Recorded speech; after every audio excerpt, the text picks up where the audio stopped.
गिबियावनो बयखौबो बड' निउस इउटुब चेनेलनि गोदान खौराङाव बरायबाय। नोंथांमोननि थाखाय बे समाव माखासे खौरां लाबोदों।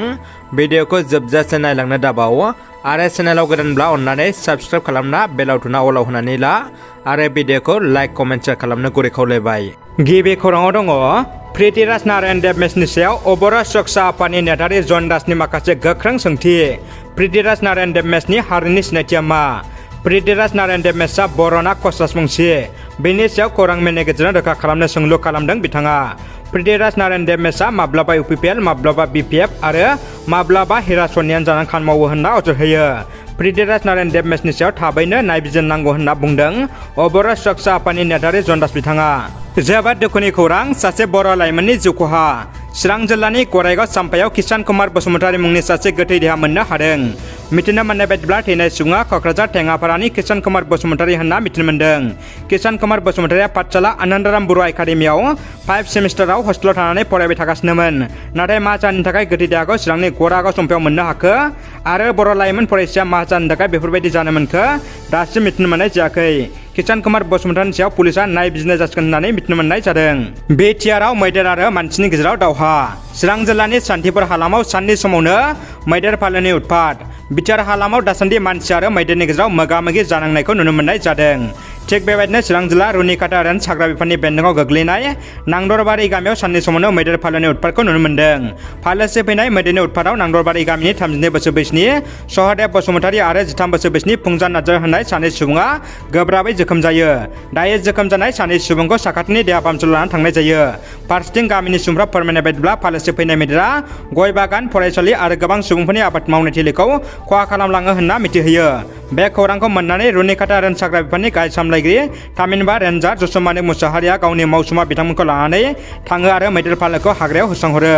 दिनै चिरां जिल्लानि रुनिकाटा खोन्दो जौगा मावख'आव रुनिकाटा टाउन कमिटिया आदिबासि हारिनि गोजोन गोरोबथानि सागानगिरिफोरखौ गाजा गोमजायै बरायदों आरो मान बावदों।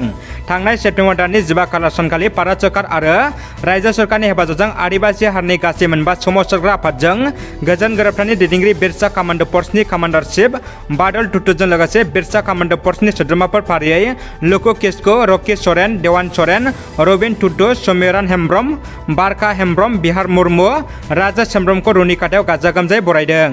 दानिया फैदो गुबुन मोनसे खौराङाव। साबधान जा रां जाख्ल'ग्राफोर। फिन आखाइ दैखोदों सासे रां जाख्ल'ग्राया। जाख्ल'ग्रा मण्डलखौ सरकारा रां घुस लानायाव हमनो हायो। मख'नो गोनांदि मण्डल मोहम्मद आब्दुल बाकी शेखखौ एन्टि कारापसननि हानजाया रां घुस लानायाव हमनो हायो।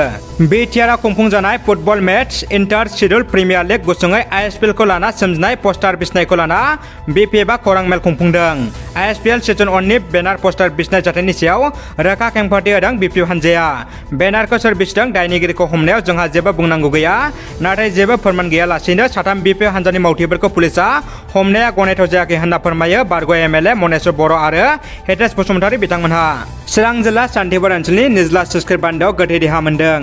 थांनाय हराव चिरां जिल्ला सान्थिपुर ओनसोलनि निज्ला स्लुइस गेटआव देवस्रि ओनसोल मनफर गामिनि 55 बोसोर बैसोनि मंगल मुर्मुआ थांनाय हराव जौ लोंना स्लुइस गेटनि गाहायाव गोग्लैना थैना थानायखौ सन्देह खालामदों गामियारि ओनसोलनि सुबुंफ्रा।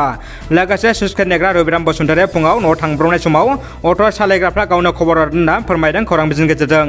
ओनसोलनि सुबुंफ्रा फोरमायनाय बायदिब्ला मंगल मुर्मुआ हा न' गैयैखाय जेराव मेरावनो हाजिरा मावनो थांलाबायो आरो गोबां जौ लोंनानै गोग्लैनानै थैबाय होनना सन्देह खालामदों।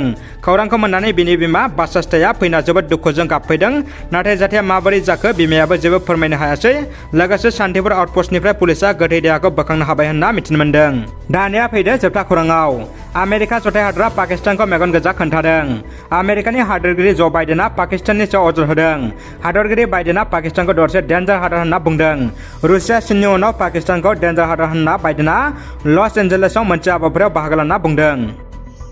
रादाबा एसेनोसै लोगोफोर। रादाबखौ जोबजासिम नायनो थाखाय नोंथांमोननिसिम गोजोननाय आरो साबायखर बावबाय। गोजोन्थों।